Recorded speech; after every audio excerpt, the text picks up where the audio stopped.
की सास उससे बहुत काम कराती थी और वो इस बात से बहुत परेशान हो गई थी।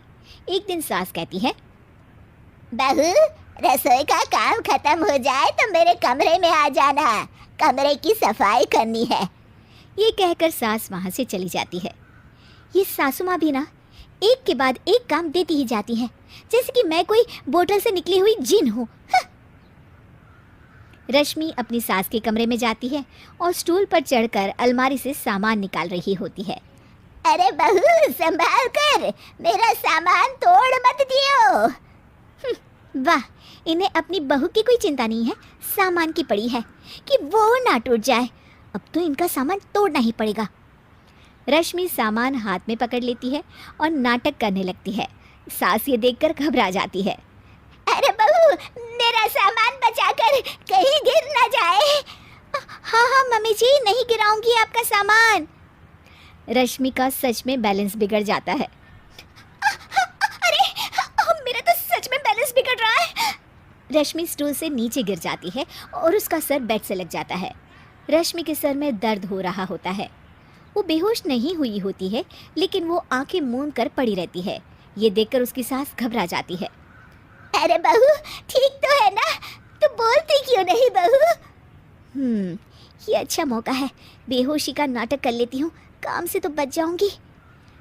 सास रश्मि को बेड पर लेटा देती है और अपने बेटे सूरज और डॉक्टर को फ़ोन करती है। वे दोनों कुछ ही देर में घर आ जाते हैं। सर पर चोट आने की वजह से ये बेहोश हो गई है। मैं कुछ दवाइयाँ लिख कर देता हूँ, ये मंगा लीजिएगा। उफ, वो ठीक हो जाऊंगी तो फिर से काम करना पड़ेगा। क्या करूं? अरे हाँ, ऐसी तरकीब निकाली है जिससे काम भी नहीं करना पड़ेगा और मेरी प्यारी सासू माँ को भी सबक सिखाने का मौका मिल जाएगा। डॉक्टर चले जाते हैं और रश्मि होश में आती है। तब वो बच्ची बनकर याददाश्त खोने का नाटक करने लगती है।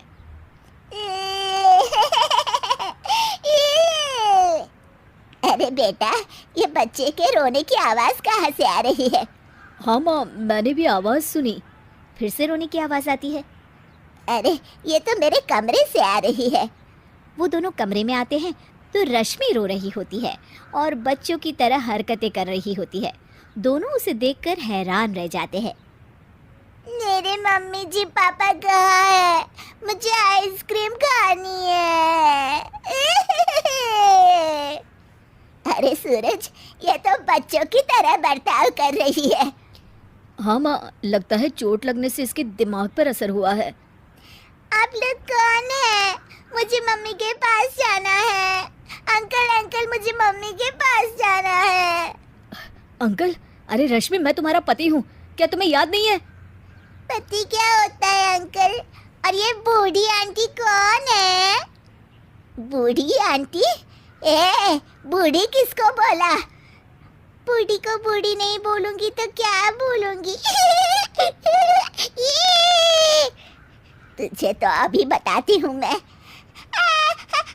बूढ़ी आंटी, गंदी बूढ़ी आंटी, गंदी बूढ़ी आंटी।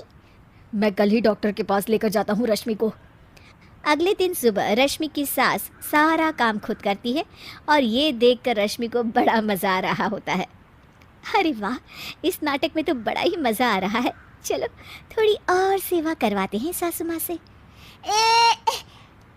आंटी, मुझे ना भूख लगी है। अरे इतनी देर से मेरा सर खा रही है, तेरी भूख नहीं मिटी। अब क्या खाना है तुझे? मुझे चॉकलेट शेक पीना है। अरे मुझे नहीं आता चॉकलेट वाकलेट शेक बनाना। मुझे चॉकलेट शेक चाहिए, मुझे चॉकलेट शेक चाहिए। अच्छा अच्छा, मेरी माँ चुप हो जा, लाती हूँ बनाकर चॉकलेट शेक।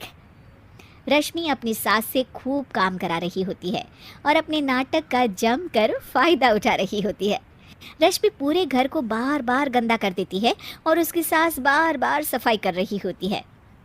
ए बहू, तुझे समझ में नहीं आ रहा? कितनी बार कहा है कि एक जगह बैठ, अभी एक थप्पड़ लगाऊंगी तुझे। रश्मि रोना शुरू कर देती है।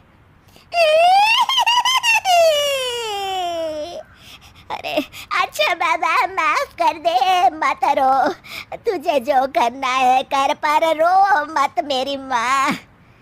रश्मि अपनी सास की नाक में दम कर देती है। कुछ देर बाद सूरज फिर से डॉक्टर को लेकर आते हैं और डॉक्टर पूरी तरह रश्मि की जांच करता है।